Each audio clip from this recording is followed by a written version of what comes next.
This is Booked on Rock. I'm Eric Senich. Our guest is William McKeen, author of Everybody Had an Ocean, Music and Mayhem in 1960s Los Angeles. Los Angeles in the 1960s gave the world some of the greatest music in rock and roll history. California Dreamin' by the Mamas and Papas, Mr. Tambourine Man by the Byrds, and Good Vibrations by the Beach Boys, a song that magnificently summarized the joy and beauty of the era in 3.5 minutes. But there was a dark flip side to the fun of the music, a nexus between naive young musicians and the hangers-on who exploited the decade's peace, love, and flowers ethos, all fueled by sex, drugs, and overnight success. One surf music superstar unwittingly subsidized the kidnapping of Frank Sinatra Jr. The transplanted Texas singer Bobby Fuller might have been murdered by the mob in what is still an unsolved case. And after hearing Charlie Manson sing, Neil Young recommended him to the president of Warner Brothers Records.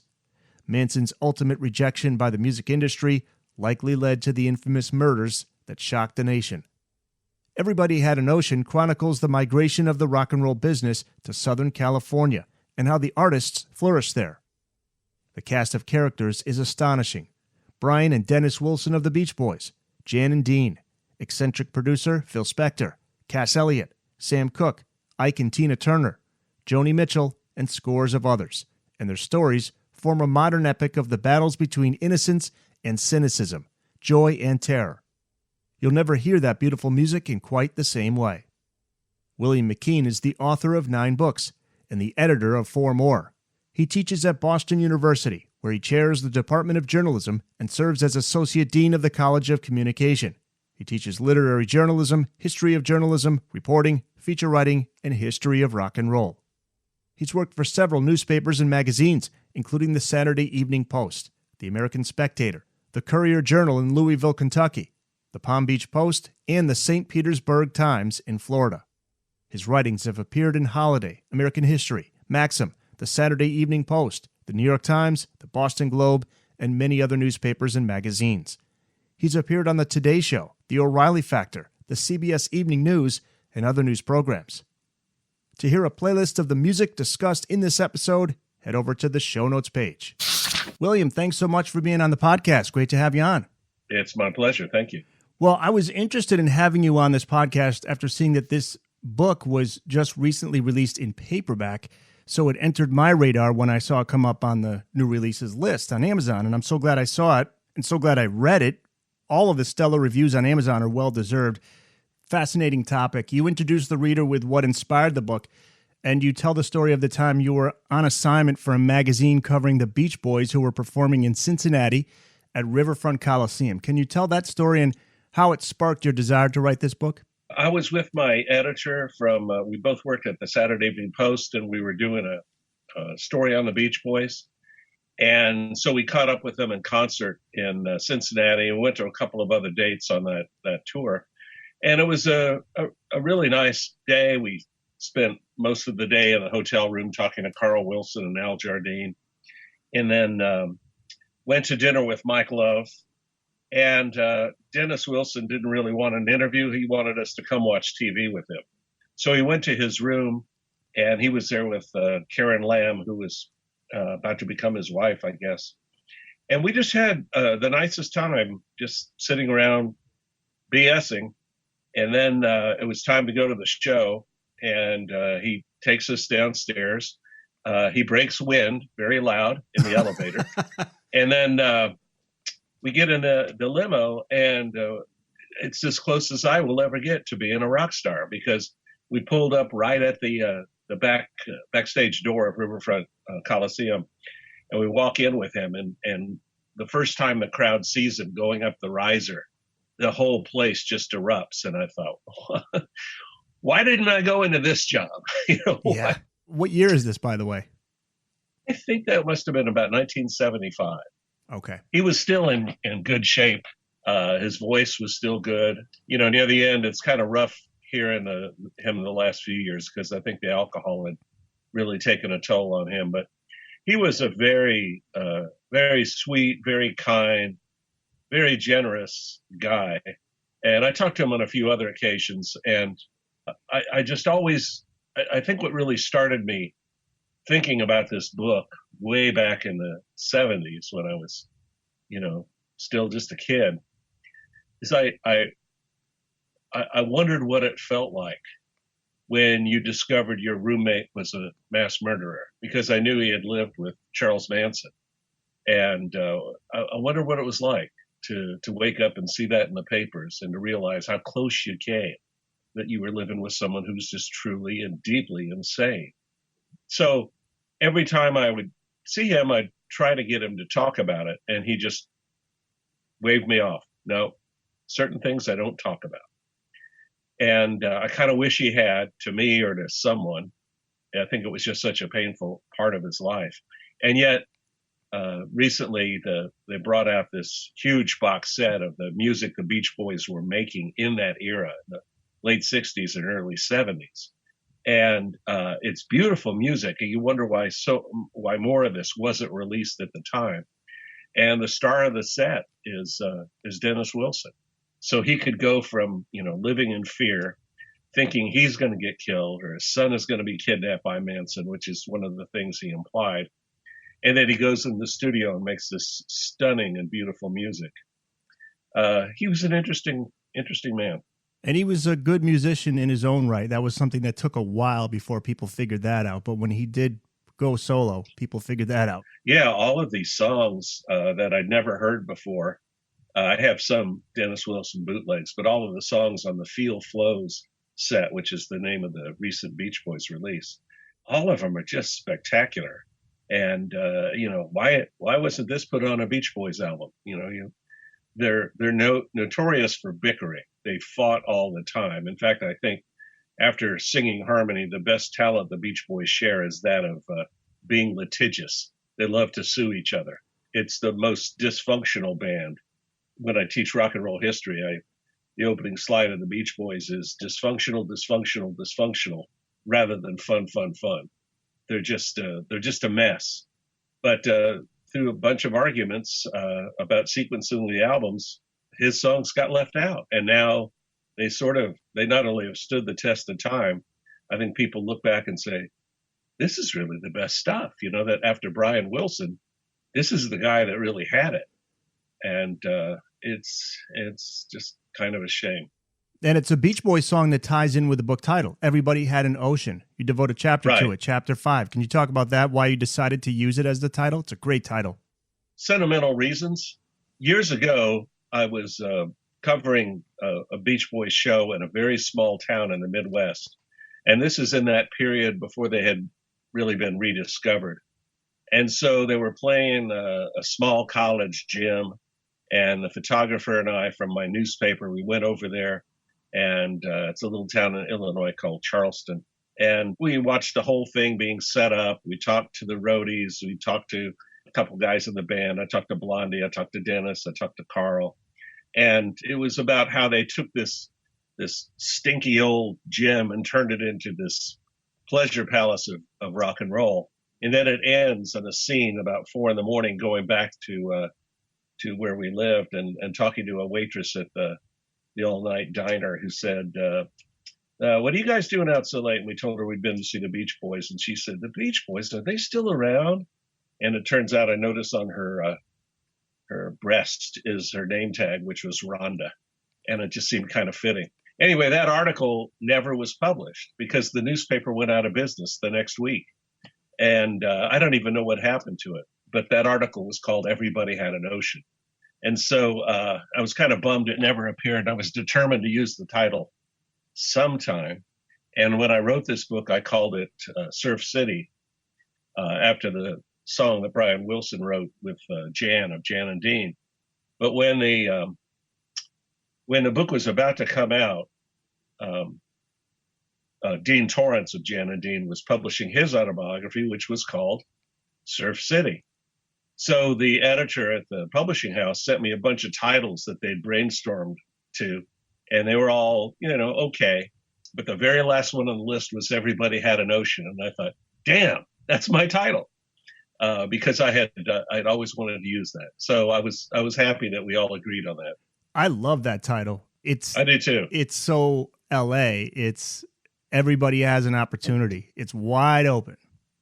Yeah, and it was also, that was just a great opening line of a song. If everybody had an ocean, it was sort of like, we live in California, and this is what we wish for you in Kentucky and Ohio and all these other places. It was a like a benediction. So I was very happy with the title. Yeah, very cool. Like a double meaning, because it has that meaning. But then when you read this book, you start thinking other things, like maybe there's more to it. It leaves you to guess a little bit. There was a great quote from the book that leads chapter 9, which is titled "From All Over the World." Novelist Michael Connelly, I believe, right? This is a novelist? Correct. Yep. Yes. Quote, "Los Angeles was the kind of place where everybody was from somewhere else and nobody really dropped anchor.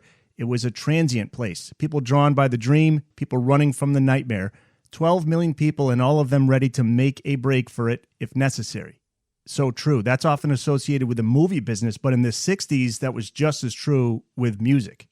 Yeah, Michael is a wonderful novelist. He's known for his books about Harry Bosch, Renee Ballard. There's a television series based on his work. He's written so many good books, and he was a newspaper reporter. And so I got to know him in later years. And when this book was ready to come out, the publisher sent him a copy, and he loved it so much that he and his wife were fighting over it. And he did a blurb for the back cover, but the best thing he said about it was in an email to me later on. He said, "This book is righteously good." And I thought, wow, if Michael Connelly says that, I'm in heaven, because he's such a masterful writer. But he now lives in Florida, which is kind of where he grew up. But for many years, he was a crime reporter at the Los Angeles Times, and that's where all of his novels are set. And he said he and his wife loved this book so much because it took them back to their days living in Laurel Canyon. So, and all that seems to have been rediscovered in the years since this book came out. There have been the Echoes in the Canyon documentary, Laurel Canyon documentary on whatever it is, Showtime or Prime. People seem to be looking back at that time and place a lot. And so I'm glad I got this out. The Beach Boys and Charles Manson, no two names represent the light and dark of the late 60s LA, in my mind. The pleasing sounds of the Beach Boys, so symbolic of a beautiful sunny summer day in California. And then Manson. You just look at him and you see the darkness. It's in his eyes. I look at Manson and I see a man with a serious hygiene deficit. Yeah. He really needs a bath, all of his whole cult, they said, would just smelled really, really bad. Well, yeah, there was they did a lot of recording of Manson demos in Brian Wilson's house, because he had a studio that the Beach Boys had built there for him to try and get him to work. And he'd bring all of his young women with him, and they'd want to use the bathroom. And Brian's wife, Marilyn Wilson, would have a fumigator come in. She was so freaked out by them. But so many of the girls and Manson lived in Dennis Wilson's house for a while. And apparently he had to pay for their STDs when they were treated. And they called it, at one point, they said it was the largest gonorrhea bill in Los Angeles history. And I got to think there's been a lot of really large gonorrhea bills in Los Angeles. So, it was, Dennis holds, that's one of the records he holds. One of the documentaries said, it was that and the food bill, that they ate all his food while he was on tour. So the gonorrhea bills and the food bill, and they cleaned him out. They wore and gave away his clothes. They gave away his gold albums. Eventually, the place he lived in was pretty spectacular. It was a mansion, but it was a log cabin, and it was in a nature preserve. And it was right off the Sunset Boulevard. So that's where he lived. He ended up not knowing how to get rid of Manson, so he moved in with one of his songwriting partners at the beach and just told his manager, "Go get rid of those people." And that's I don't know who ended up in that house. I'm not even sure if it's still standing. I was going to ask you is if it's still there. If it is, I'm pretty sure it is. People, people are driving by that every day. If it is, yeah, I think the pool, it had been the home of Will Rogers, the entertainer from the 1930s who was killed in a plane crash. I think the swimming pool was in the shape of California. So there's not a lot of artwork out there about what the house looked like at its prime. And I think whoever owns the property now did one of those things where they moved in and tore down everything and rebuilt. Yeah, whatever dark spirits are there, try to get rid of them. Let's talk about the Beach Boys, more specifically Brian Wilson. Where are the Beach Boys as we get to the late 60s when we see Dennis and Charles Manson meeting? They're struggling at this point, right? Because Brian was checked out. Well, he lasted a little bit longer. After Pet Sounds, he made Good Vibrations. And then he and collaborator Van Dyke Parks started working on Smile, the so-called Teenage Symphony to God. And that was, it was a magnificent work, but it was never finished. And I think it was never finished because he couldn't stop messing with it. He was a tinkerer. And I think there was also pushback from other members of the group who said, okay, well, you're the guy that stays home. We're the guys that go out on stage and we sing and play. How are we going to do this stuff on stage? And I think that was a very real concern. I think he played a lot of it for Paul McCartney when Paul McCartney visited LA in early 67. But then Paul McCartney played him an acetate of the album that the Beatles were releasing soon, Sgt. Pepper. And I think that gave Brian pause. He thought, well, compared to this monumental Sgt. Pepper, Smile, our album, is a collection of celebrations of small moments. You know, the songs they're not monumental on purpose. They're about water. They're about vegetables. They're about the earth. They're about this. They're wordless prayers. And I think he just kind of got spooked. And so almost immediately, as soon as they scrapped that, they recorded a kind of back to basics rhythm and blues album. And they fell off of the commercial radar. They had a few somewhat successful songs in that period from 68 till about 71. I actually think that's the most beautiful music to me, that lost years period, after the big fame and before they were rediscovered in the mid 70s as an oldies act. So now the commercial success is starting to dip, and Dennis feels like this is his opportunity to step up. He could write some more songs. This is around the time he meets Charles Manson. But before we get to that, let's back up a little bit, backtrack here. When does Dennis meet Charles? How does that all happen? Dennis was with the band recording the album that became Friends. And it's a very quiet, sort of personal album. If you look at the songwriting credits, they're written by all 4 or 5 of the Beach Boys at a time. It's a real collaborative effort.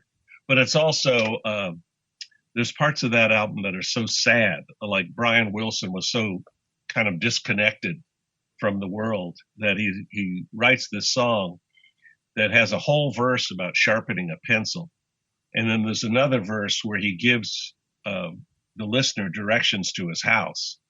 And they were working on this song one night and at the studio. And Dennis leaves about 2 or 3 in the morning.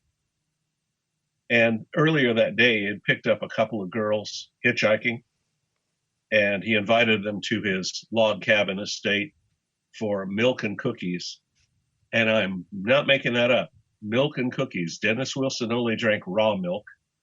And then, of course, milk and cookies and hoo-ha, or whatever euphemism we're using today. And then he said, well, you guys make yourself at home, and I'm going to go to the recording session. So he goes off to this recording session. And boy, did they make themselves at home, because they got in touch with their buddy Charles, and he and about 15 other young women showed up at the house, so that when Dennis Wilson arrives home at 2 or 3 in the morning, he can see all the lights on in his house, and he can hear a lot of noise, and he parks his car and he gets out, and he's walking up to the back door when this little guy with long hair, he's dressed in buckskin, comes out of the door. And the first thing Dennis Wilson says is, "Are you going to hurt me?" And Charles Manson says, "No, brother." And he sort of sinks to his knees and begins kissing Dennis Wilson's feet. And then Dennis went in the house and he realized that he was a male, Charlie was a male, but that everyone else in the house was female, and they were mostly naked. So it was difficult for him to say no to that situation. And there was I think it was the New Musical Express. It was one of the British music magazines that fall that interviewed him. And the story was called, "I Live with 17 Girls." And that was Dennis's life for a few months. Unbelievable. Now, most people would say, you see something like that, you're calling the cops and or you're taking off. You're going to split. But this is late 60s. This is late 60s rock and roller, Dennis Wilson, and he sees all these girls there, but also Charles Manson is somewhat hypnotizing, right? He's got that charm. There's something about him. That's what's so scary about his story, is that the people that he was able to pull into his world, like Neil Young. Well, that's right. We'll talk about Neil Young in a minute, but I wanted to point out that Manson had spent almost all of the 60s in prison. And I don't think he knew who the Beach Boys were until those two girls came back to his encampment that day and said, "Oh, we met this guy. He's a member of the Beach Boys." But when Manson got out of jail the year before this, he looked around. He was in the San Francisco area. He looked around and he saw all these people with long hair and beards, and they were spouting gibberish. And he had, of course, spent some of his time in prison reading about Scientology. And he thought, well, I can put this all together, and this will be my act, and I'll be a hippie. And he wasn't a hippie at all. He's a career criminal. But he was able to pull off the act, and it was the naivete, I think, of the rock stars who just thought, peace, love, and flowers, everybody loves everybody, and all this kind of stuff. He was so able to infiltrate that. And beyond Dennis Wilson, Charles Manson got to know lots of people in the music community, the Los Angeles music community then, like Frank Zappa. He went to parties at Mama Cass Elliott's house. He went to the Whiskey A Go-Go with Terry Melcher, who was the producer of the Byrds, and Paul Revere and the Raiders, Doris Day's son. And he got to know Neil Young because Neil Young was then breaking up with his band Buffalo Springfield, and Buffalo Springfield had done a couple of tours opening for the Beach Boys, so they'd all gotten to be really, really close. Or let's just say Dennis had gotten to be really close with them, and Carl. Some of the other Beach Boys could be standoffish from the opening acts, but Dennis and Carl were good friends with the guys in Buffalo Springfield.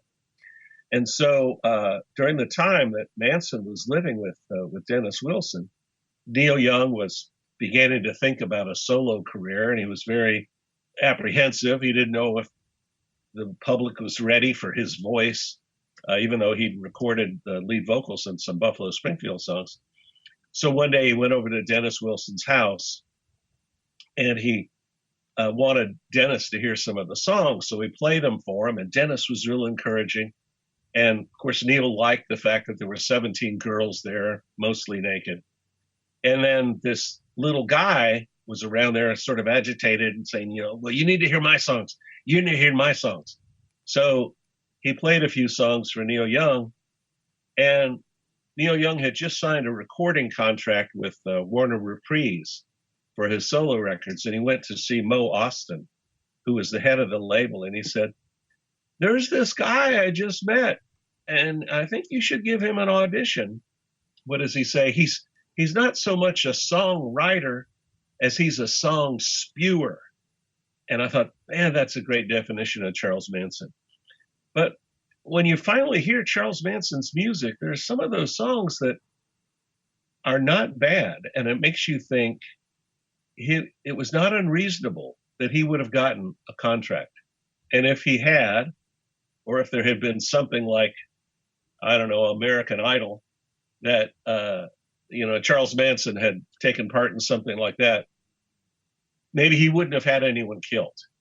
The whole reason he sent his people to kill the people at that house where Sharon Tate was, the only reason he did that was to send a message because the guy that used to live in the house was a record producer who had turned him down.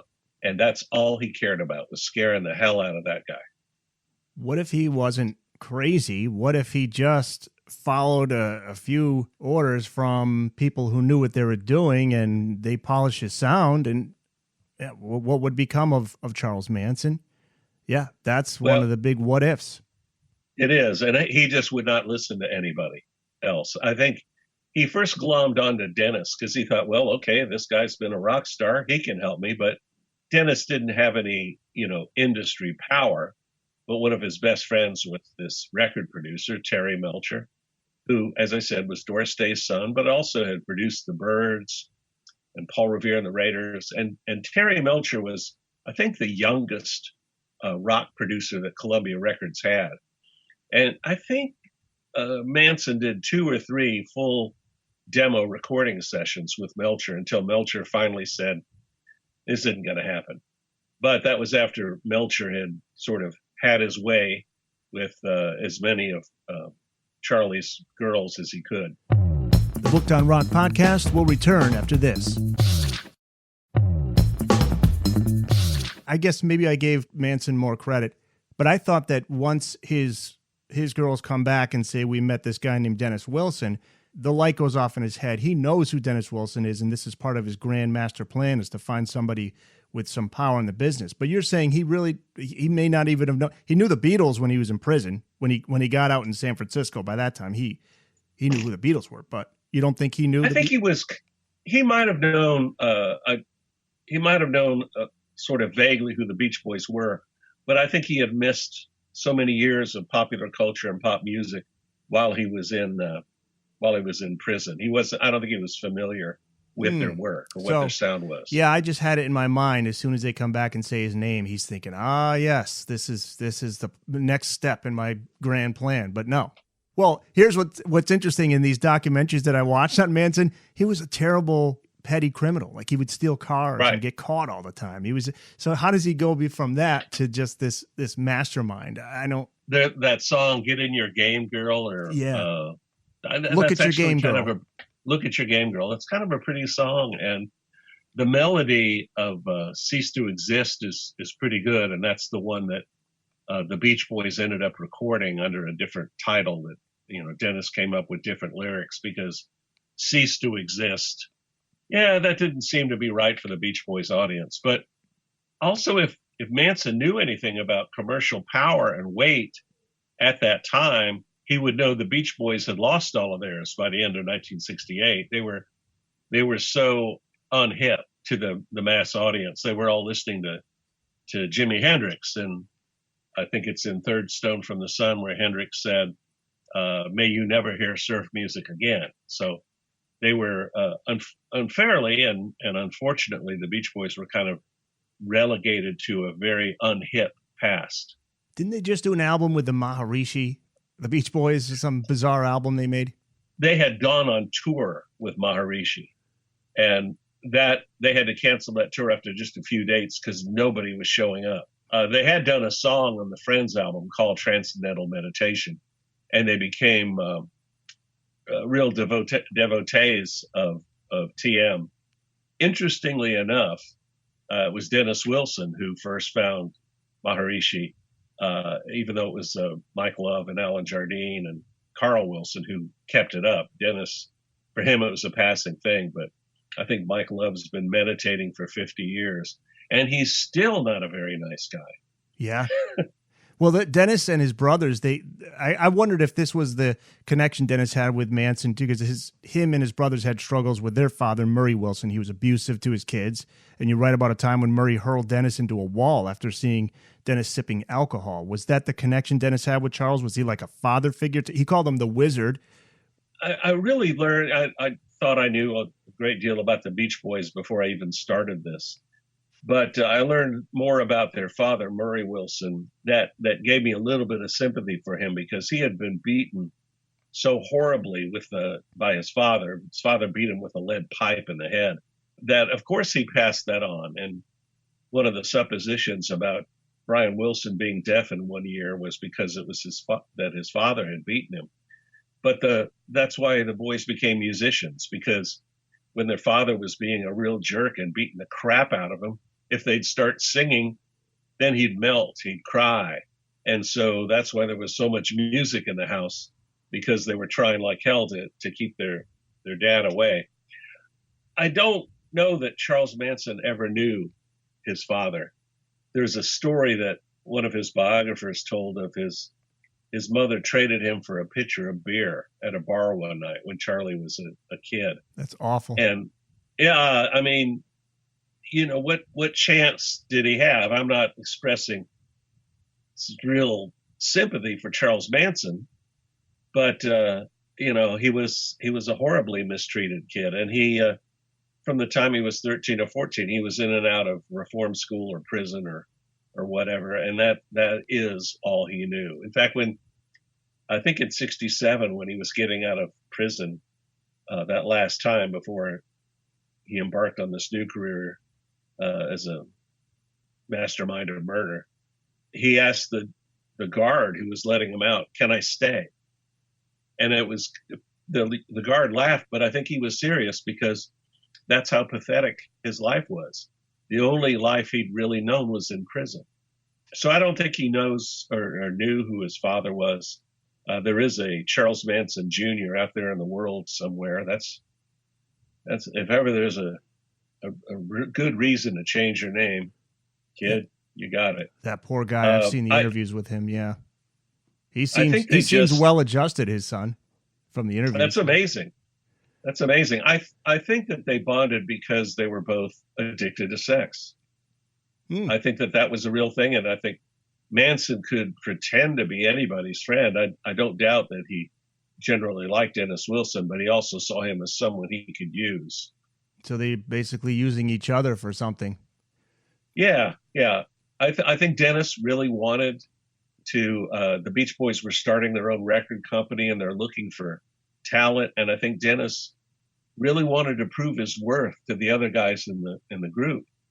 And I think he knew he was only in the group because the Wilsons' mother insisted he be in the group. She had said to Carl and Brian, "Dennis has to be in the group. You can't have a group and not have your brother in it."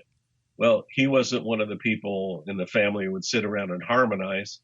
He would get out of the house to escape the father and go to the beach and hang out and be with his friends. And so when they were forced to take him in the group, they gave him the drumsticks. And he would say himself that he wasn't much of a drummer. He always said he was just a clubber. But that's the amazing thing about this artistic flowering that was coming out of him right around this time. All of a sudden, out of nowhere, he begins writing these beautiful songs. Bruce Johnston, who was Brian Wilson's fill-in on stage, had taught him to play piano. And so he switches from drums to piano on stage for a while and becomes this, romantic ballad singer. Isn't that wild? He's the true beach boy in the family. He's really the only one that was a beach bum, right? The rest of the brothers didn't care about surfing, but that was the image. But yeah, he was the guy that at least helped them to get that image. He looked good. He looked like a beach boy. Have you, your literature of rock music really well. I don't know if you've ever heard of this book, and it's very old now, but it's called Glimpses by a guy named Louis Shiner. No. It's a novel, and it's about this guy who's a sound technician in Austin, Texas, and he accidentally invents a time machine. So he decides to go back in time and save Jimi Hendrix, not letting him die, and to go back in time and tell Buddy Holly to get on a bus instead of a plane or whatever. And of course, one of the missions that this guy has is to go back in time and help Brian Wilson finish Smile. Well, I think if I were that guy, I'd want to go back in time and try and get Dennis Wilson to sober up and not drown, because, and who knows, maybe that was a suicide, which some people suggest, but the last years of his life were so difficult and tragic. He was such a beautiful soul and a wonderful songwriter. I just, 39 years old. December 28 of 1983, and I remember seeing on documentaries about him that he was unrecognizable to those that saw him on those days leading up.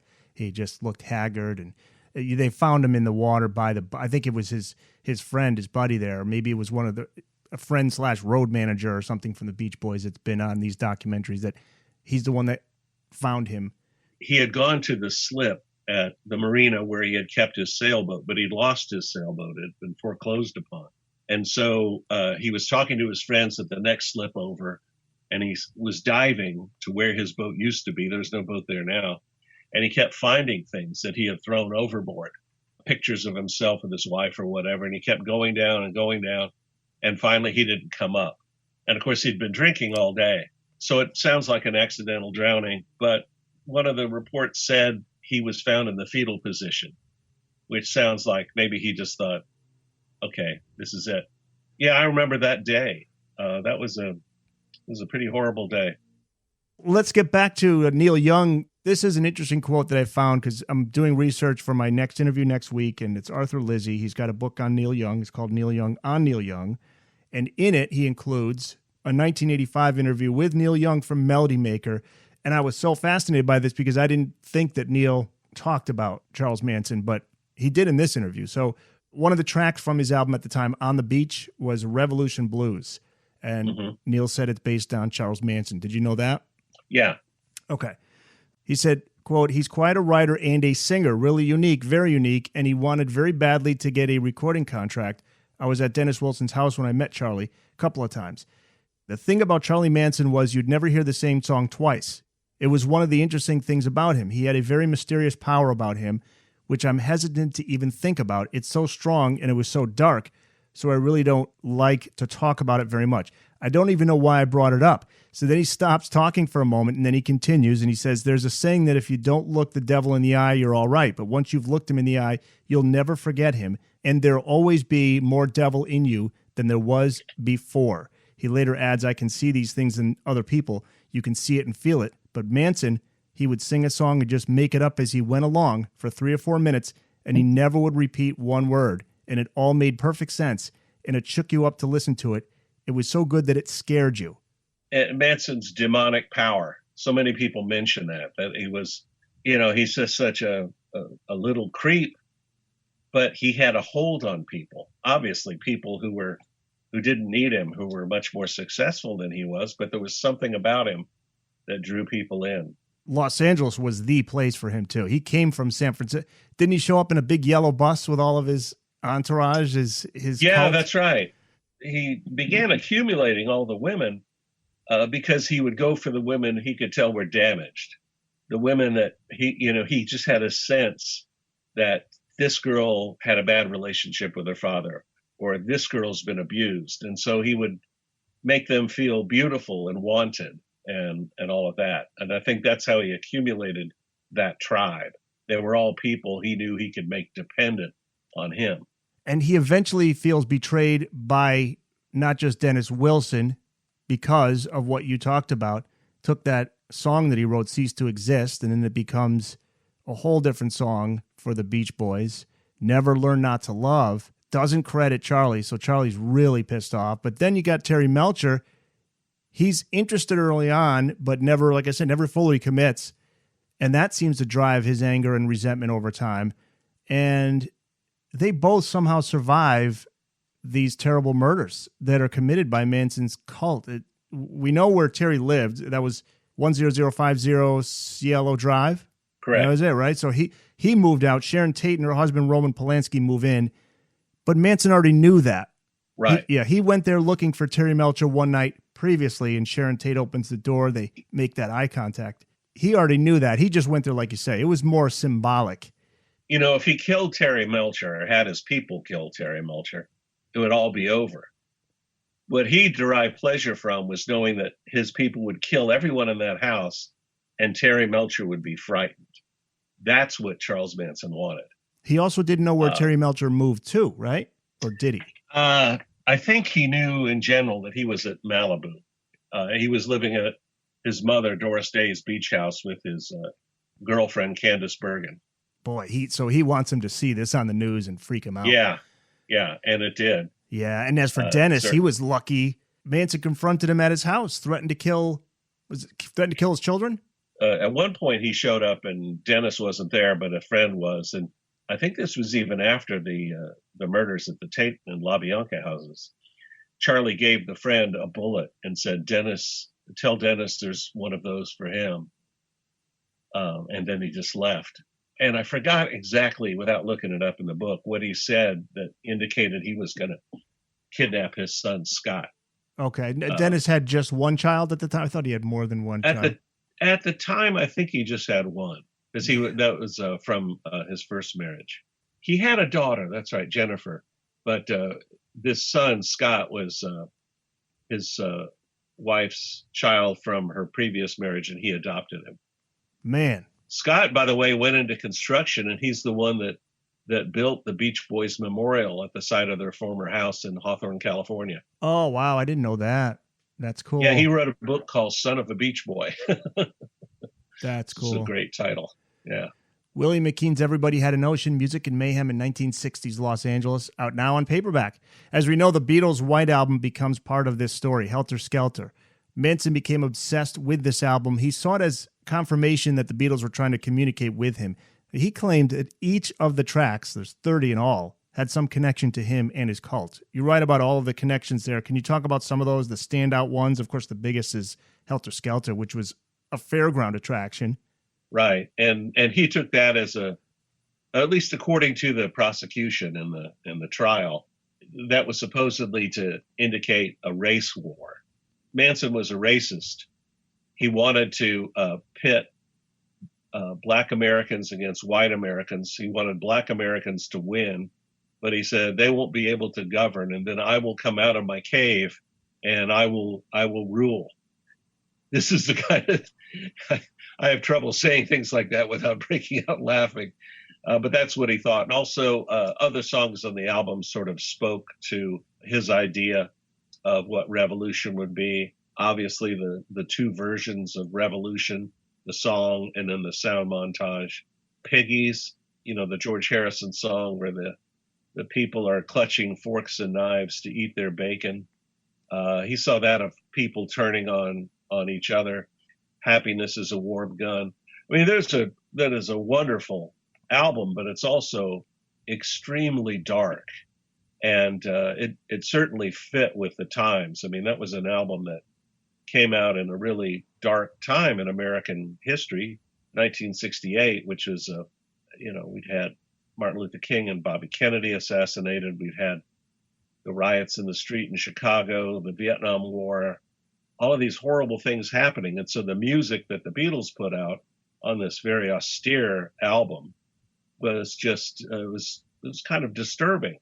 And of course, Charles Manson would respond to something that was so disturbing and misconstrued all of it. I think he also thought the Beatles were talking to him on parts of Abbey Road, because I think one place where they lived, they wrote that line that's in the fade out of one of the songs on Abbey Road, 1, 2, 3, 4, 5, 6, 7, all good children go to heaven. You never give me your money.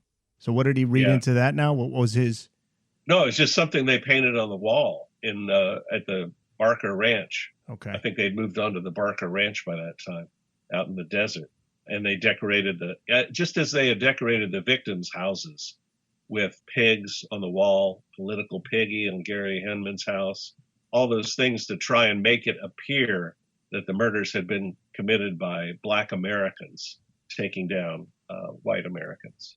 He felt the Beatles were communicating with him, which is kind of funny.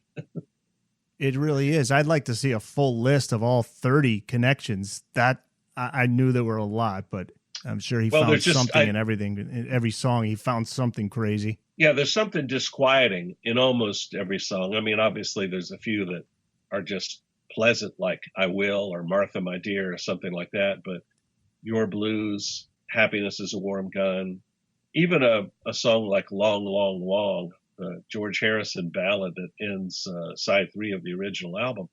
It's got this disturbing cacophony at the end. It's like they were kind of going out of their way to make this really provocative record, not just a collection of songs, but some kind of overall statement about the dissonance of the time. Sexy Sadie, right? There was a Oh, connection yeah. there. He found some bizarre connection there. It was just one of the Manson women was a former prostitute. That was Susan Atkins. She was one of the major killers. She's the one that I think actually killed Sharon Tate. And her nickname was Sadie Mae Gulch. And so she took that name from Sexy Sadie. And you did I call think she had been a prostitute and a stripper. Yeah. And one of the Manson girls said that he would force them all to listen to the White Album endlessly. And then if they had to go to the bathroom, he said, you're going in your pants because you're not getting up Right. to listen to this album. Just insane, insane. The Booked on Rock podcast will return after this. Now, it's the Manson murders in August of 1969 and the Altamont concert, happened that December, that become that 1-2 knockout punch. That essentially ends the peace and love era of the 60s. And you write about Altamont in the book, and so fittingly write, a few weeks later, the 60s limped across the finish line. Can you talk about this event, what transpired, and why things went wrong? I mean, it was an attempt to recreate the magic of Woodstock, but it became the opposite. What happened there? Well, everything had just gone right at Woodstock, despite the fact that nature didn't cooperate. It was a, horrible weekend in terms of weather, but everybody was in the mood. I mean, that was the probably the high watermark of hippiedom, even though it actually occurred like the week after the Manson murders, I believe. And I think there was a feeling, since it was in New York, that there needed to be a Woodstock West.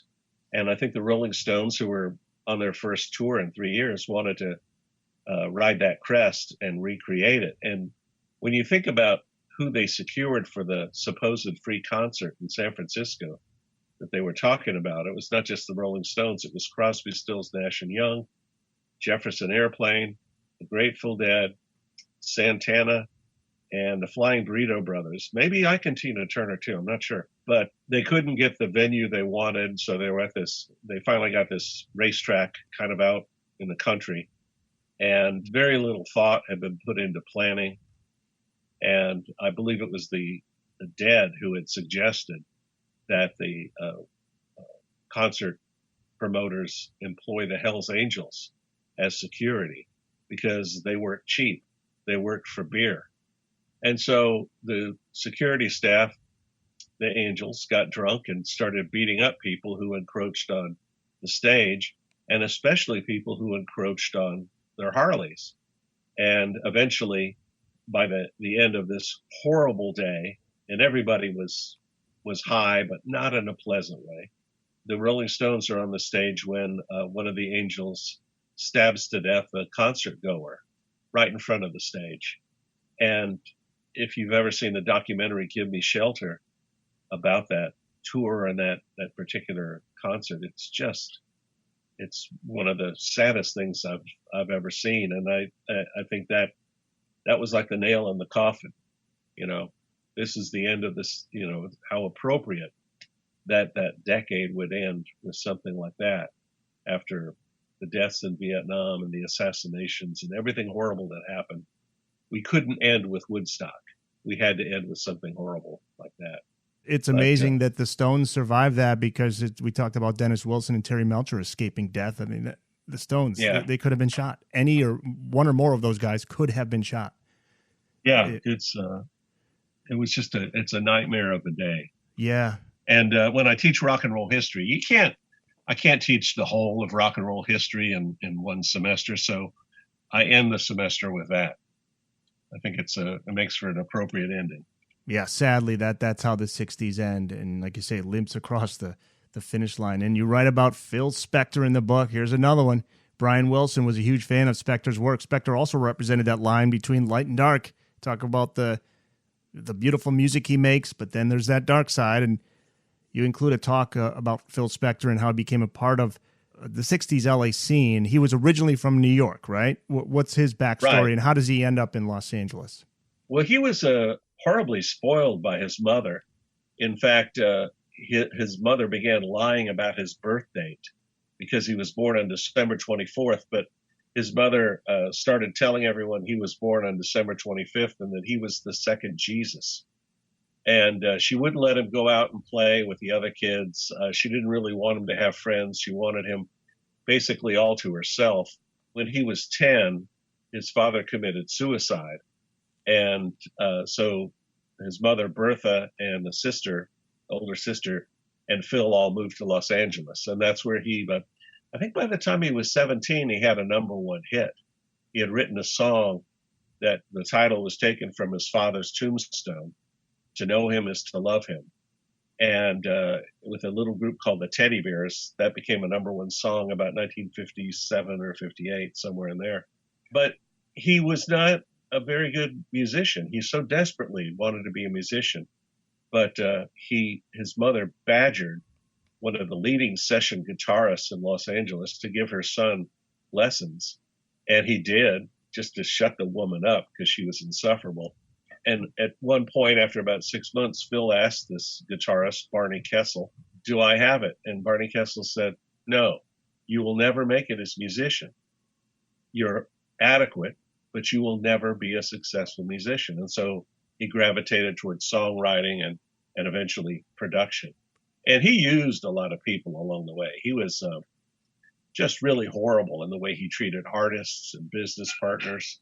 He was, there's that quote in the book, and I wish I had originated this quote. It's a quote that's been around for years.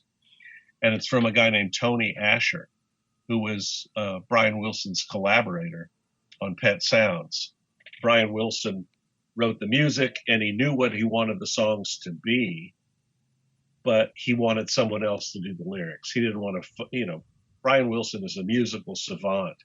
He isn't exactly verbal. And so he hired this guy to write the lyrics. And of course, Pet Sounds has some of the great love songs of the rock era, like Wouldn't It Be Nice and God Only Knows.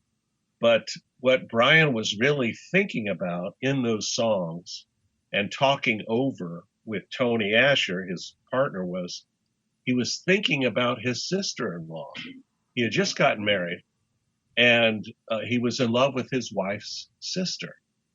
And so when he says, he would say to Tony, did you see Diane's hair today?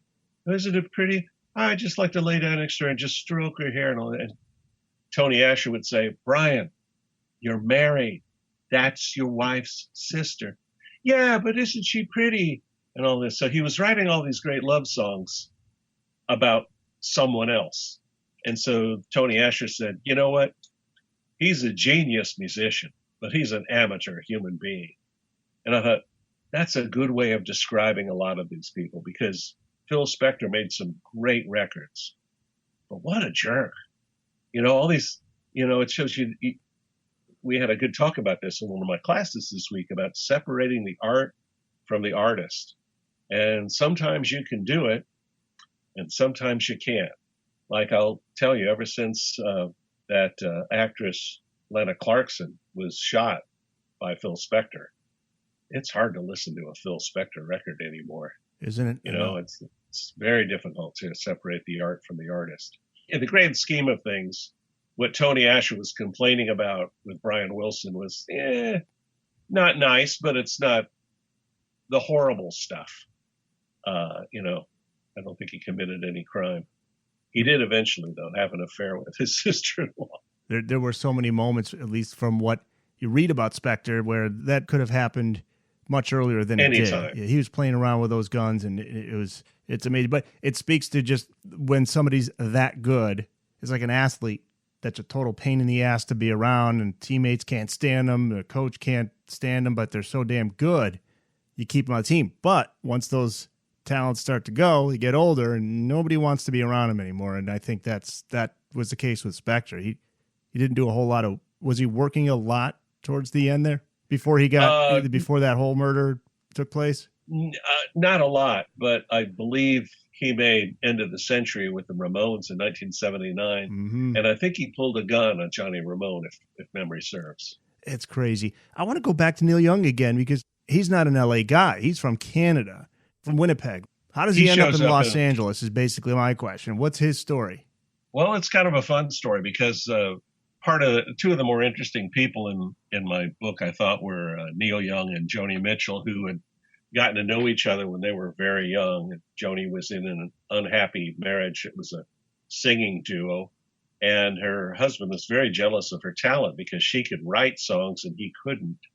And she meets Neil Young on the road. Neil Young starts his career in high school with a group called the Sultans, and they play the Lake Winnipeg equivalent of surf music at that time. But then they always end up in Greenwich Village. And what was so interesting was that Neil Young was, for the first few years of his career, an illegal alien. He never was registered in the States.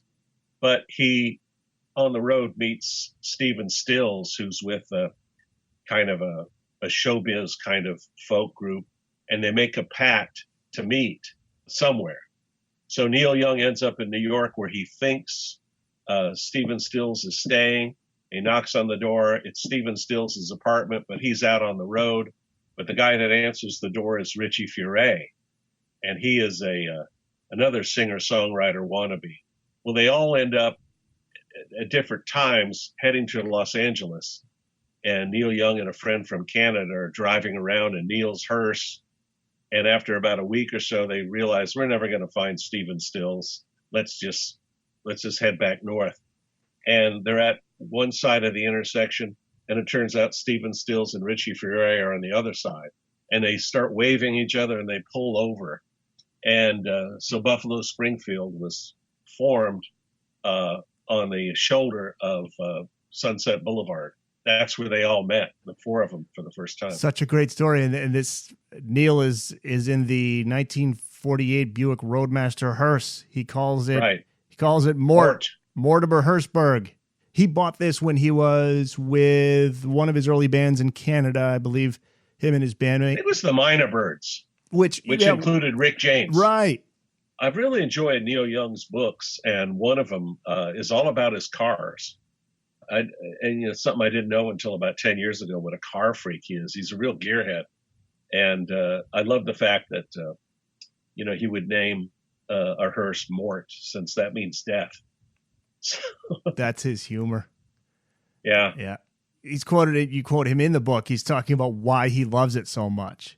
He said that 6 people could be getting high in the front and back and nobody could be able to see, and because of the curtains and the tray he loved, and you open the side door and the tray whips right out onto the sidewalk. And then it also had the wheels that you put the caskets on that he could use to load the amps. That moment when you're writing about that moment in the book too, where they're at that light and they look over, hey, holy shit, there's Neil. And they pull over. And that was kind of where the Buffalo Springfield name came from too. They saw a steamroller. Was it a bunch and they stole the sign. Yeah. It said Buffalo Springfield on the back of the steamroller, and they stole the sign. That's cool. I love all the artists of that era. I mean, Mamas and the Papas are in the book. They're kind of pop, but, I've always loved the sound of some of those records. Even though we found out later on that John Phillips was a real prick, a genius musician, but an amateur human being. I loved learning more about Cass Elliot. She is kind of an unsung hero, I think, in that musical community, because she put people together. I mean, I don't think Crosby, Stills, and Nash would have happened without her. And she kind of introduced Eric Clapton to LA Music Society. I mean, she was a person who was just very social and put great groups of people together. And, Joni Mitchell, obviously. This book, really doing the research on this, really deepened my appreciation for Joni Mitchell. And talk about an era filled with some wonderful harmonies by these artists, by these groups, CSNY and Mamas and the Papas. Just the harmonies were so important to their sound. And it's amazing that, they didn't labor over these albums for months and months and months. They just went in and did them rather quickly by our standards today. And, at the early days, the groups were expected to put out at a minimum 2 albums a year. And now we're lucky if we get 1 album from an artist, every other presidential election cycle. And of course, I speak of albums, but I still like tangible media. I mean, I'll listen to, I'll download music, but I still like to have the album. I like the liner notes. I want to know who wrote the songs, and I think we're missing a lot of that by just downloading music. You lose the connection. Yeah, you're not investing as much into it. You spend the money on these things, you make that investment. That's something you decided. And albums, you got that right, which is really great to see albums coming back. Not like it was in their peak, but you go to a record store, you go to a FYE in the mall, and there they are, right in the front. Really cool. My son will only listen to vinyl. How about that? 19. He's 19. How about that? I spoke to somebody one time and said, my son's going off to college, and he's not taking any of his CDs. And yeah, he's got his MP3 player, but he's taking all of his records. I thought that was really cool too. By the way, hope. There's hope. Real quick, Richie Furay worked right here where I am here in Connecticut. He worked at Pratt & Whitney factory. I did not know that until right. Yeah, I did not know that until reading your book. Yeah. Yeah. And now he's a minister and a Trump supporter. I interviewed him years ago when he was with Poco, and Timothy B. Schmidt was in Poco at the time. He was a lovely guy. Cool. Just generous with his time and all of that. And much too nice to be a rock and roll star, you would think. So easygoing.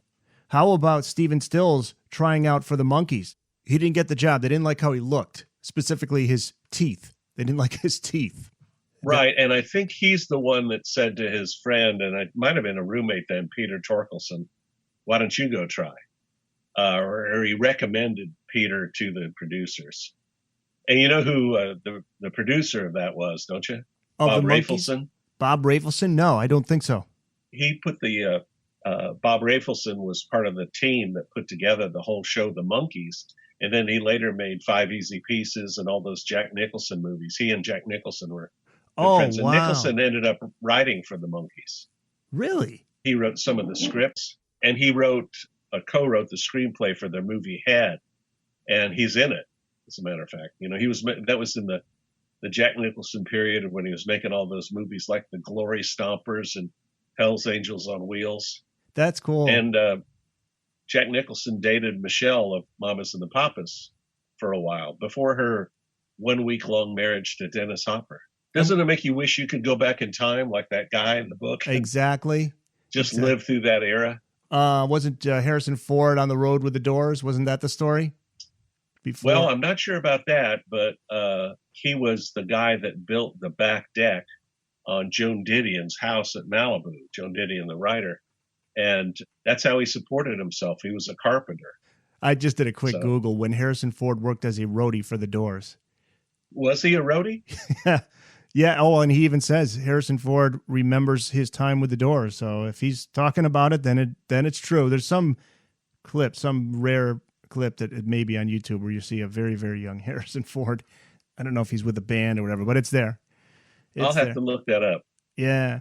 William McKeen's Everybody Had an Ocean, Music and Mayhem in 1960s Los Angeles, out now in paperback. And perfect segue here. Let's talk about the Doors. This is a band, one of my all-time favorites, and they, of course, are from L.A. Formed in Los Angeles in 1965, Jim Morrison, to this day, such an enigma, and he always had trouble answering the question, where are you from? You read about that? Where was Jim from, and can you talk about his childhood? Because it is nothing what fans would have expected when they see him on stage, and even Jim himself was a little cryptic, or actually he was not being truthful about it. He said his parents were dead, I believe. Right, and I could relate to his childhood because I had the same one. I grew up in the military. My dad was in the Air Force, and we lived all over. My first memories were growing up in Liverpool when I was a little kid, and then Germany, and then all over the United States. Well, he was the same. His father was an admiral, and I lived in Florida for a long time as an adult, and there's so many stories down there about Jim Morrison, particularly his time at Florida State University. There was a guy who worked at the paper I would write for in St. Petersburg, the St. Petersburg Times, who tracked down one of his first girlfriends and talked about what Jim was like as an awkward teenager. That's just such an interesting transformation, how he goes from this. I have a picture of him at about age 10 on my website. And he goes from this little freckle-faced kid, to this lion-esque Dionysus or whatever he became, this rock god. And that's a group that has had just unbelievable endurance, hasn't it? Their music doesn't sound dated. Now, I'm not the biggest Doors fan in the world, but I admire the fact that they kind of got through their career without ever doing a happy song. I don't think they ever did a happy song. Even a song like Hello, I Love You, you sort of expect the next line to be, hello, I love you, tell me your name. Hello, I love you, now I'm going to kill you. Yes. Because they sound so ominous. Yeah. But I love the story of how they came together and how they first began to attract attention, because he wore those super tight leather pants. And I don't know what you can say on your podcast, but there's a line in the book where a woman would call up the Whiskey A Go-Go, I guess, and say, I want you to have back that sexy motherfucker in the leather pants. And that was her way of requesting the Doors. He was far from that as a kid, though. He was so quiet and shy, as you said, awkward. Yeah. But you cannot deny that body of work has lasted this long and continues to find a new audience. It's kind of like kids still love the Beatles, 15-year-old kids today listen to the Beatles. The music of that time is just, it's worth returning to. Coworkers, 25 years old, loves the Doors, not just the music, knows everything about him. That's so great. I love seeing that. It's like such a relief. It's like, oh, thank God. These bands are not going to be forgotten, because there was a big generational gap between when you grew up and when I grew up. My parents, born in 1939, big gap there. So what they listen to and what I listen to now, what parents listen to and what kids listen to is there's a lot more similarities than there were back in the day. Yeah, there was a big gap then. And I remember my dad sticking his head in my bedroom when I was in high school and I was playing Blonde on Blonde. And he listened to Bob Dylan singing, and he said, that guy can't sing. And I said, you're right, Dad. He can't sing, but he's a great singer. And I always thought that was the difference. Bingo. Is that, my dad loved a lot of great pop music. He listened to a lot of classical music. He used to wake us up with the Flying Dutchman Overture at 6 a.m. every day. But he never got into my music, whereas I listen to my kids' music a lot. They do listen to classic rock a lot. All three of the teenage boys I have at home are in a classic rock phase. They're also listening to a lot of hip hop. And it's not my music, but I kind of enjoy it. No, hey, it's all good if it's all in there. I took me a long time, but I came around to my parents where I can listen to Benny Goodman and I can listen to Sinatra and I can listen to, it's all connected in one way or shape or another. Yeah. I love Sinatra, but there's a genius musician who is an amateur human being. Yeah. Yeah. A nice benediction here would be from Brian Wilson. Music is God's voice on earth. Beautiful way to put it. The Booked on Rock podcast will return after this. Time to check out some of the new and upcoming Books on Rock releases. Nirvana, Never Mind the Photos by photographer Kirk Weddle just came out through ACCR Books on hardcover this week, featuring 150 color and black and white photos, many of them unseen before now. This book showcases the now iconic underwater photo depicted on the cover of Nirvana's 1991 album, Nevermind. Weddles shares the stories of the days shooting that photo, along with a series of images of the band that weren't used at the time. This one-of-a-kind book is an insightful celebration of one of the world's most iconic images. Six String Stories by Eric Clapton came out this week through Genesis Publications. Eric Clapton reflects on a legendary career as told through the tools of his trade, his guitars. Collected together for the first time are the instruments Clapton sold in 3 record-breaking auctions between 1999 and 2011 to benefit the Crossroads Treatment Center he founded in 1998.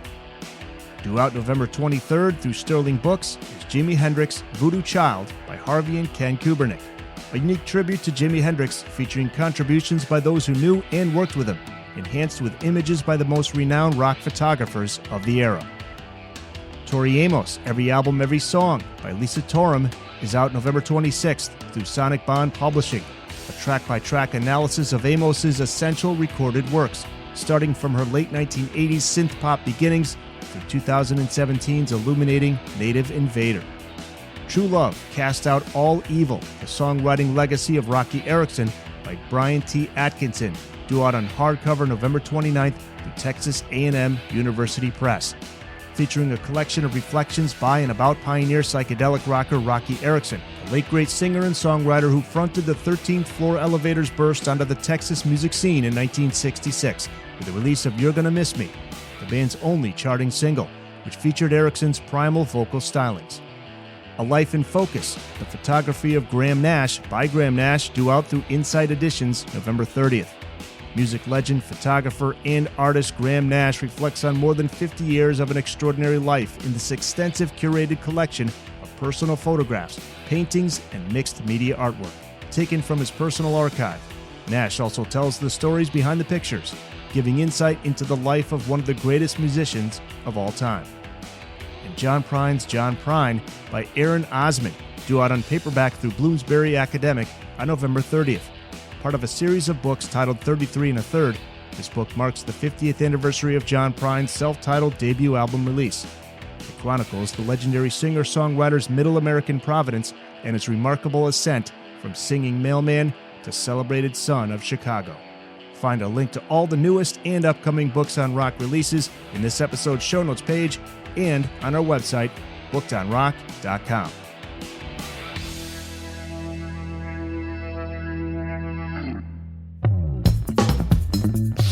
You write about in the book, in the early days, Jim Morrison took a lot of drugs to break out of his shell. Do you think he needed those to break out of his shell? Could he have done it without him? I don't know. I think with him, he just needed a lot of beer. I think, I don't know that. In fact, I was just reading something about him the other day. I think he had kind of given up on drugs the last couple of years. It was just, he was pounding the PBR all the time. He was a barfly. Yeah, he'd used drugs initially to break out of his shell, but right. Yeah, then it was just beer. Yeah, and then there was no shell. Yeah. Doors were the house band at the London Fog. You describe it as a wretched dive on Sunset Strip. Throughout this book, you name-check some of the well-known spots on the Strip. The Whiskey A Go-Go, Pandora's Box, Ciro's. You write about how the Sunset Strip in the 60s was not at all what it was back in the 30s and 40s. We just talked about Sinatra in those days. A very different Sunset Strip.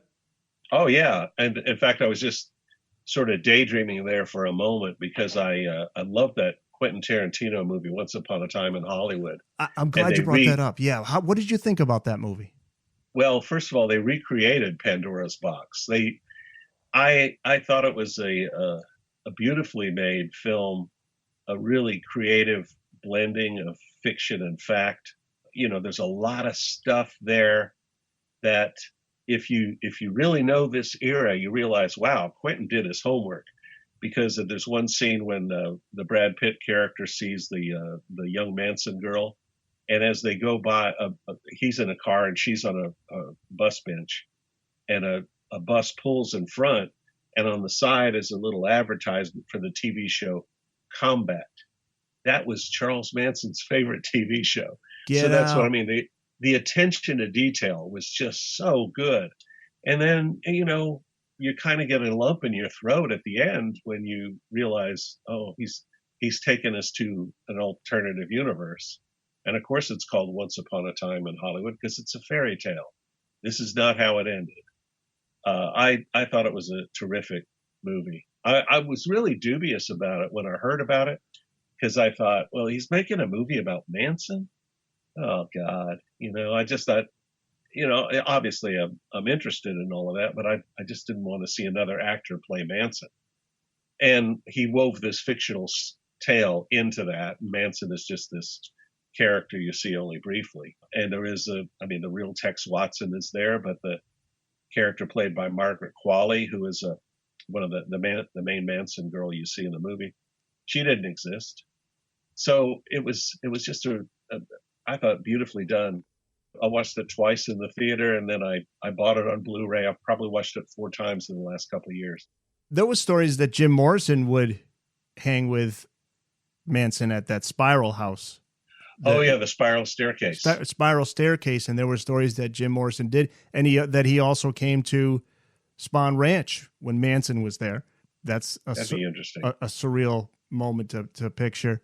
Great chemistry between Ray and Jim. Guitarist Robbie Krieger is quoted in your book saying Jim was so out there and Ray could bring things back to earth. Perfect. Ray was such a great musician and brought a rarely seen maturity to the rock bands of the time, because he was about, I don't know, half a generation older or half a decade older. He just seemed to be a little bit more, there seemed to be a little bit more culture to him. Now, I'm always fascinated with what ifs, so I'm going to throw some what ifs out there. What if Jim Morrison never meets Ray Manzarek? What do you think would have become of Jim Morrison? Probably be an English teacher in Palmetto, Florida. Yeah. That just speaks to me. Yeah. I could see, I think he had a legitimate love of literature and the poets. I think he probably would have, because let's face it, he was a presence. I wouldn't say he was someone gifted with a beautiful voice. He was the kind of dancer that gave rhythmically impaired people like me hope. He wasn't, I don't think there'd ever been an entertainer like him. And I think he worked in the context of the Doors. I don't think he could have done stuff without the other three. But I believe his love of literature would have led him to want to be around it as a teacher or writer. And the bigger what if Jim Morrison didn't die? What of the Doors in the 70s, 80s, 90s, and beyond? Would Jim have eventually gone solo, leave music altogether? Would the Doors stay together, break up, get back together? I wonder if they would have become a group, because the three players had, certainly John Densmore had this real jazz background. I wonder if they would have become a group that was kind of clearly split. We have the musicians playing music, and we have the stentorian poet reading his verse and doing things like that album they put out after Jim's death, An American Prayer.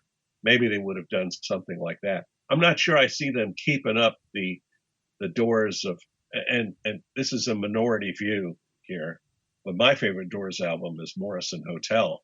Not necessarily the first album. I think Morrison Hotel to me that's a great rock and blues album. I could see them doing that for a while longer, but I think eventually they would morph into some other kind of performance art thing. Philip Norman, the author I just interviewed on the Jimi Hendrix book, talking about how Hendrix was a big Miles Davis fan. So there were people that said, along with Philip, that he would have gone in that direction, more of a jazz direction. You just don't know what would. And unfortunately, all bands run out of that creative juice after a while, or right. You can't keep writing Light My Fire over and over again. So I'm sure there would have been experimentation there that would have at times hit and at times failed. And I think if you're a band that's around for a long time, you're going to have to go through those phases. So that could have happened. Look at the Beach Boys, just like you talked about. They had their ebbs and flows. Right. I there's so many times when, I wish they had kept going the direction they were going in the early 70s, but then they realized the money's in this nostalgia act. And so they continued to make albums, but they weren't as experimental as the ones in the 70s. I think the artist that really shows us how you age is Bob Dylan, because it seems like every half decade or so, he goes through a major, like a transformation, a metamorphosis. And he doesn't come out necessarily trying a different style. Everything throughout his career always seems organic. He never followed any trend, but he needs to rediscover the roots every now and then. And I think that's why it's so interesting that at age 79, he puts out one of his most revered albums, Rough and Rowdy Ways. I think his best, as much as I love Highway 61 and Blonde on Blonde and Blood on the Tracks and Oh Mercy and all that, I think his best album is Love and Theft, and that came out in 2001. So he's remained an active, vital artist. Yeah, I got to go with Time Out of Mind in 97. I remember I still listen to that from time to time. Such a great record. His last 5 studio albums have been just magnificent. Just this last week, I was listening back to his song on JFK, which is this epically long song, Murder Most Foul. What do you think of that one? That's a good tune. Well, it's interesting that he name checks Carl Wilson, isn't it? Yeah. He refers to Carl Wilson in the song. Yeah, that's on Rough and Rowdy Ways. It's a very interesting record. It's not one that I have sat down to listen to a whole hell of a lot the last 6 or 8 months or so. There's a lot to take in. I like the rest of the record an awful lot. That one is so it's kind of somber. Is this an LA reference here with Dylan? The lyric is play Don Henley, play Glenn Frey, take it to the limit and let it go by. Play it for Carl Wilson too, looking far, far away down Gower Avenue. That's Carl Wilson sang on Warren Zevon's first album. And there's a song where I think it's called Gower Avenue by Zevon. Okay. And so that was his little way of name checking him, letting the cosmos know that he heard it. That's the interesting thing about that song is it's all these references, and he just spins them out, and you just kind of have to do your best to keep up with him. Or have Google in front of you. Yeah, exactly. Which you obviously have. Not at all. I know this off the top of my head. Yeah, the beauty of having a computer right in front of me here. I'm telling you. Let's end with this. You end the book by bringing the story of all these great artists from the LA scene in the 60s up to date. Fittingly, you end with your thoughts on the Beach Boys. There's plenty to read when it comes to the legal battles between the band members. You talked about that. You alluded to that. The tragic loss of band members over the years, but that light outshines the dark in the story. You write, creating art allows us to beat the odds and find immortality without having to do the whole Dr. Faustus thing. Though Brian Wilson and Mike Love no longer collaborate and Carl and Dennis Wilson are gone, they are still together on the radio late at night, where they join voices and are young and golden and beautiful forever.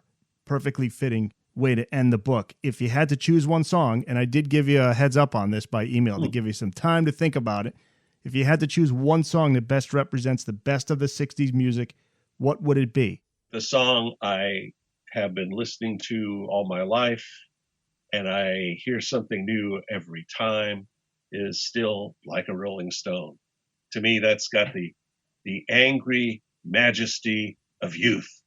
That's a song that you hear when you're 19, and every time you hear it the rest of your life, you're 19 again. So it has that kind of transformative power. It's not the most beautiful song ever made, but I love that song. I like to think of it sometimes as an internal monologue by Bob Dylan, like he's talking to himself. I just can't choose. It's like I have 7 children, and they're all my favorite. So I have so many favorite songs, and that's one, and Good Vibrations is another, and Mr. Tambourine Man by the Byrds. There's so many songs that I've loved, and it's going to depend on the day. So please don't be cruel. Don't make me pick one. I know. I always love putting people on the spot. Of course, I don't pick a song. If I had to, I'd be the same as you. I'm trying to think of one. I'm not just going through in my head. Sympathy for the Devil. It's a little more dark. But yeah. There's so many great Rolling Stone songs. I really think Gimme Shelter is a masterpiece. The way that you're right, the playing on Sympathy for the Devil it's just astoundingly good. And lyrically, lyrically late 60s. Yeah. I wonder if when they wrote the lyrics to that, they had to edit them because another Kennedy got killed. I was wondering about. I don't know the timeline of when they wrote that song. Oh, but, yeah. You didn't know that story? Later that you do. That is the case. Oh, it is. Okay. Yeah, because they recorded it, and it was initially, after all, the lyric was initially, who killed Kennedy? After all, it was you and me. And then I think within days, if not weeks, Bobby was shot, and Mick was the one that said, I got to go back in and change this. I did not know that. Yeah, and they did. I love reading these books for all of these interviews. I learned so much, and a lot of it sticks. And when I'm having conversations with people now, when we get into music, I'm just talking about all of these things I read about or heard authors that tell me in these interviews. And it will never go out of style, no matter how you want to read. If it's going to be on a Kindle, if it's going to be on your phone or laptop, or you want the physical thing, I'm assuming you're still a physical book guy. Yeah, mostly. I do listen to some books on Audible. I've never been a Kindle guy. I like tangible media, man. I like to hold the record in my hand. I want to read the songwriter credits. I want to know the name of the music publishing company. I want to know the engineer's name. I want the second engineer's name. I want the engineer's assistant's name. I'm just that way. Yeah. But I love this podcast. I've really enjoyed listening to it. Thanks. So I'm so glad that you asked me. Yeah. I like I said, it hit my radar just because the paperback version is out. Now, do you take a hit financially when somebody buys? Because I bought my copy on Kindle. Does that affect you financially? Oh. Is it like? No, the book's making money. I'm doing fine with it. And now that's coming out in paperback, there might be another little bump to it. But in general, though, when somebody buys a Kindle version, I don't know if you get money. Good, bad, you doesn't get a royalty. Matter? Okay. Yeah, it doesn't matter. And I think I may have told you, Mark Lindsay, who was in Paul Revere and the Raiders, is producing and hosting a show about rock in the 60s in Los Angeles. And it's called Where the Action Was. Because he and the Raiders hosted a show back in the 60s. It was a Dick Clark show after school, 5 days a week, called Where the Action Is. And so they interviewed me for that. And the nice thing is they have, I'm sitting in front of this gigantic display of the book cover. So I'm hoping that'll sell, because as I said, I have 7 children and we'd like to get back to 3 meals a day. You like to feed them. Yes, you have to feed them. Yeah. So please. And you have a lot of buy the book. Buy the book, please. Well, that's where I'm going now. Everybody Had an Ocean, Music and Mayhem in 1960s Los Angeles.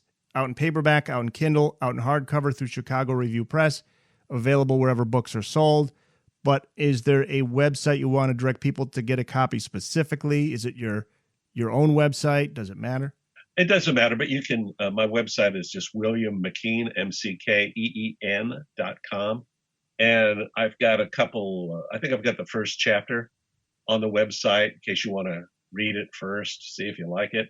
And I also have, I've created a video jukebox of the artists, including Charles Manson. And I like to put a lot of information that I was unable to use in the book there. And obviously, there are a lot of people we didn't get to talk about, like Jackie DeShannon, who is a young woman who was a single woman, singer, songwriter, folk rock pioneer at a time when, women didn't get that many opportunities in rock and roll. She was kind of her own boss, her own songwriter. She wasn't a member of a Phil Spector girl group. So check her out. I've got some of her music on the website. Oh, there's a lot more to read in this book. People should go out and get it. Have you done an audio book yet? Have you read your own books? It's being done right now. I'm not doing the reading, but and they think it's going to be a pretty fast turnaround, so it ought to be available, I would say, by the first of the year. Okay. This is your most recent book. Right. After this, I did a blog as my main writing project about my cancer. And then what I'm thinking of doing now is not exactly a sequel to this book, but a book that kind of returns to the same place and time, but focuses on different people.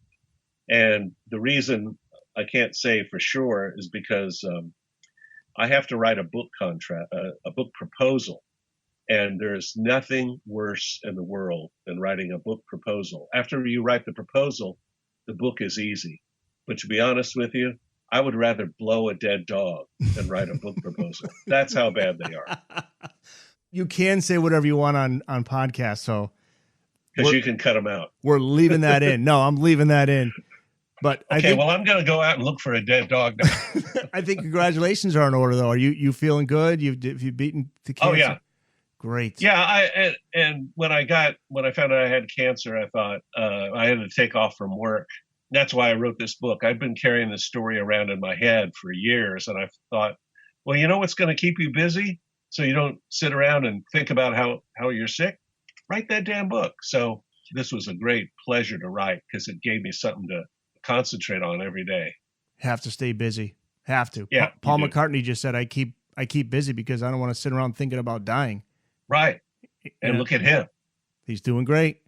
What a productive guy. Are you from Bloomington, Indiana? I'm looking at your blog. That's where my father got out of the military and went into practice there. And so I went to high school and college there. Okay. That's a great town. All right.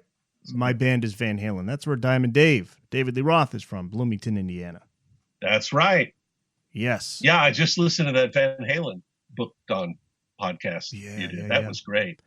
That makes me want to get out some music. Well, I was going to ask really early on when you talk about the Beach Boys being dysfunctional. I mean, Van Halen's there. There's some dysfunction there, unfortunately. Not the lawsuit crazy situation that the Beach Boys have. You know, I don't think anyone will ever top the Beach Boys when it comes to assholery. When it comes to the lawsuits, the pettiness, the jealousy, and like I said, I've spent some time with them, and Alan Jardine was a wonderful guy. Carl Wilson was just such a gent.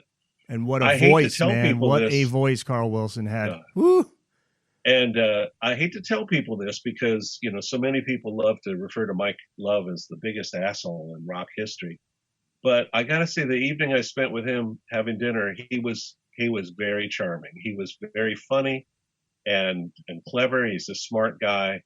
But you put those people together, and it's because they're a family. I think that lots of resentments and anger come to the surface. I found out just recently, I don't want to keep you on the line here. No, go ahead. But I found out just recently through that Feel Flows box set that the reason Dennis Wilson didn't have any of these great songs on the Surf's Up album was because Carl didn't want them on there.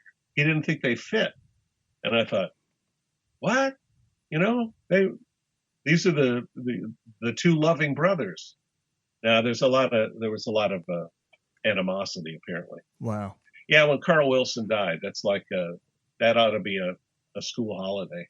It's so sad. I know. I just got around to really getting into the Beach Boys, which is why I'm not too good on the timeline there when I was asking about Brian Wilson and when was he bedbound things. I mean, I know about it, but I'm just getting into really studying their stuff and really listening to Brian Wilson's music. I mean, like listen to what he's doing in those songs and the things he's adding and the layers and just it's absolute brilliance.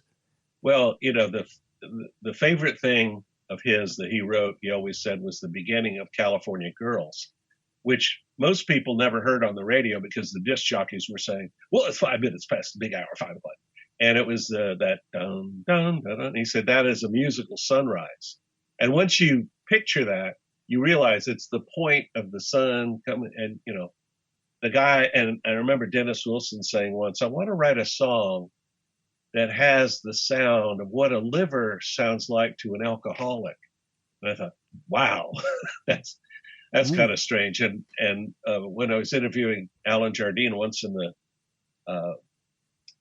mid-'70s, he sang to me a song he was working on that was about polypeptides. I mean, that's what I mean. They were very creative in that period. And then all of a sudden, their old record company brought out that anthology, Endless Summer, and that was it. It's like, all right, let's take the money and run. If you get a chance, listen to some of the Feel Flows box set because that's their peak, more so than Pet Sounds, really. Great stuff. I'm sorry, are you kidding me? I could go on and on with this stuff. I could talk music all the time. Well, William, thanks so much for being on, man. It was great talking music with you, and I really enjoyed the book. Thank you. Thanks again to William McKeen for taking us through his book, Everybody Had an Ocean, Music and Mayhem in 1960s Los Angeles. If you have a local independent bookstore, pick up a copy there and support not just William, but your local independent bookstore. A link to find your nearest bookstore is on the show notes page in our website, bookedonrock.com. Make sure you subscribe to Booked on Rock at Spreaker or wherever you listen to your favorite podcasts. We're on Amazon Music, Apple Podcasts, iHeartRadio, Spotify, TuneIn, YouTube, and more. And that website again, bookedonrock.com. We're also on Facebook at facebook.com/bookedonrockpodcast, on Twitter at bookedonrock. The email address is thebookedonrockpodcast@gmail.com. You can also contact me through the website. If you're an author of a book on rock and you want to be on the podcast, just send me an email. I'm Eric Senich. Thanks for listening. Join me again next time for another episode of Booked on Rock.